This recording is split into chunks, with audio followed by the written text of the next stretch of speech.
Pinky Pinky. Ini kisah dari tahun 1960-an. Ada Tulip Girls College di Boksburg, Afrika Selatan. College itu berusia 50 tahun dan yang paling terkenal di kota itu. Suatu hari, Perry yang belajar di college itu sedang ke kamar kecil di lantai 1 college. Begitu dia masuk dalam kamar kecil, ia melihat sebuah cermin di dinding depan dirinya. Ia mulai bercermin dan mengagumi dirinya sendiri. Gaun pinkku kelihatan bagus. Semua gadis di kampus jadi iri. Perry sedang berkaca dan tiba-tiba lampu kamar kecil mulai berkedip dan ia ketakutan. Hei, kenapa lampunya? Aduh, aku ingin pakai make up. Sebaiknya aku ke kamar kecil di lantai basement saja. Perry mulai pergi ke pintu. Lalu, pintu itu tiba-tiba tertutup. Perry ingin membukanya, tapi pintu itu macet. Apa yang terjadi? Mengapa pintu ini tidak mau dibuka? Perry mencoba membuka pintu, tapi ia lalu melihat sebuah pesan tertulis di dinding dengan darah. Dia membaca pesan itu dengan ketakutan. Aku benci warna pink. Perry ketakutan melihat ini, apalagi karena gaunnya warna pink. Ia mulai menggedor pintu dan berteriak minta tolong. Lalu di belakangnya muncullah seorang pria. Tubuhnya setengah manusia dan setengahnya hewan. Ia menggenggam pisang. Rambutnya pink. Warna matanya berubah dari hitam jadi putih. Ia mulai mendekat ke arah Perry. Begitu Perry berbalik dan melihatnya, ia berteriak amat keras. Keesokan harinya, Daisy dan Helen sedang bicara di beranda kampus. Lalu Shelley menghampiri mereka dan melihat mereka kesal, mulai bicara pada mereka. Daisy, Helen, ada apa? Mengapa kalian berdua begitu gelisah? Tidakkah kau dengar apa yang terjadi pada Perry dari Fakultas Kedokteran? Apa yang terjadi? Perry datang memakai gaun pink amat indah. Dan setiap orang menyukainya. Jadi, apa yang meresahkan? Kemarin, saat Perry pergi ke kamar kecil di lantai 1, tiba-tiba pintu kamar tertutup dan terdengar suara teriakannya. Setelah berapa lama, saat pintu terbuka otomatis, Perry sudah terkapar di lantai. Dan yang paling mengejutkan adalah kata-kata di dinding. Aku benci pink. Setelah mendengar semua ini, Shelley mulai ketakutan dan mengecek pakaiannya sendiri. Jangan khawatir, kau tidak pakai baju pink, Shelley. Tapi siapa yang telah melakukan hal itu? Dan apa masalahnya dengan warna pink? Lalu, Bu Madison tiba di sana. Semua gadis melihatnya dan jadi tenang. Ibu tahu kalian semua tegang, tapi kini kami telah menutup kamar kecil di lantai 1. Dan kalian juga dihimbau untuk menghindari lantai 1 sama sekali. Itu akan lebih baik untuk kita. Bu Madison meninggalkan para gadis dengan peringatan itu. Shelley masih bertanya-tanya dalam hati, yang jawabannya belum ia temukan. Sudah sebulan berlalu sejak kejadian Perry itu. Tapi tetap saja, insiden itu masih menakutkan bagi para gadis. Sudah sebulan berlalu dan kita masih tidak tahu siapa di balik kematian Perry. Kita harus bagaimana, Shelley?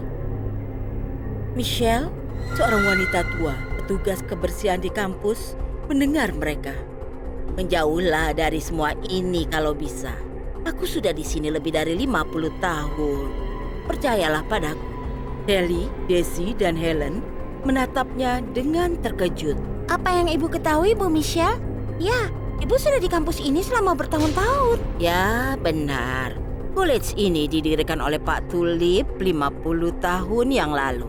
College ini adalah yang pertama yang hanya untuk wanita.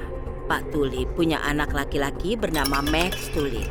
Ia sangat manja, menggoda gadis manapun, menggenggam tangannya, mengunci mereka dalam kamar kecil. Ia mengira punya hak atas semua mahasiswi di college itu.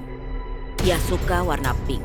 Jadi semula seragam college ini juga pink.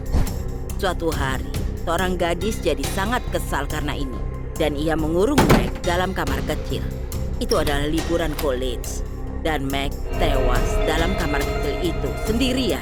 Mulai saat itu, bila siapapun masuk dalam kamar kecil itu mengenakan pakaian pink, maka ia akan dibunuh seperti Perry. Jadi mengapa tidak ada yang membuat tanda atau semacamnya? Karena itu akan merusak reputasi college ini. Keesokan harinya, Shelley sedang berkonsentrasi pada bukunya dan berjalan, dan Bu Madison sedang menghampirinya dengan kopi di tangannya. Tiba-tiba, mata Madison berubah merah dan ia mulai bergerak ke arah Shelley. Madison bertabrakan dengan Shelley dan kopinya tumpah di pakaian Shelley. Wah, maaf Shelley. Aku tidak memperhatikan jalan tadi. Tidak apa, Bu. Ikutlah aku. Aku punya t-shirt, kau bisa memakainya. Tidak apa kok, aku akan mencucinya dan itu akan kering. Jangan, itu salahku. Kemari, ikutlah aku.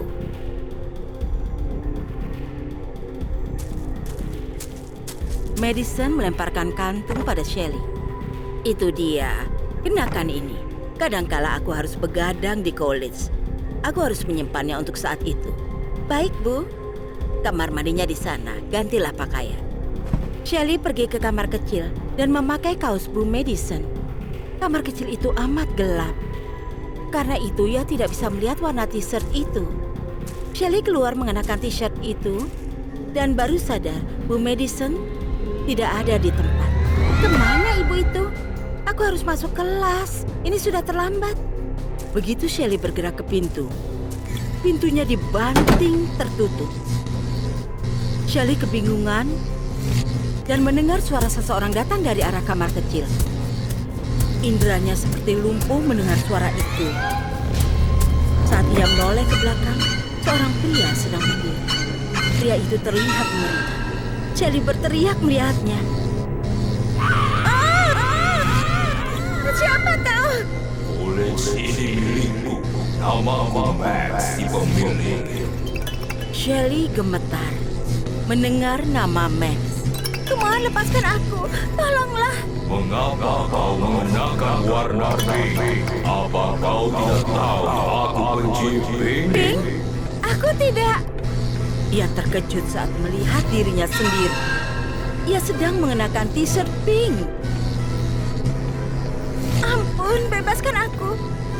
Aku tidak akan pernah pakai baju pink lagi. Lepaskanlah aku. Aku tidak akan melepaskan gadis mana-mana. Akan kubunuh semuanya. Shelley mulai berlari ke arah pintu.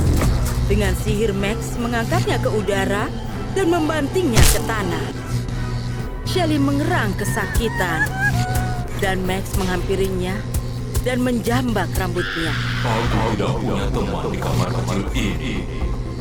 Mau temani aku, Shelley? Tidak, kumohon lepaskanlah aku. Max menjambak dan menyeret Shelley ke bilik kamar kecil. Dan pintu kamar kecil itu tertutup. Setelah hari itu, Helen dan Daisy mencoba untuk mencari Shelley, tapi tidak menemukannya. Tak seorang pun tahu kemana Shelley tiba-tiba menghilang. Dari kejauhan, Michelle sedang menatap ke arah kamar kecil lantai 1. Aku tahu, sekarang Shelley tidak akan pernah kembali. Selesai.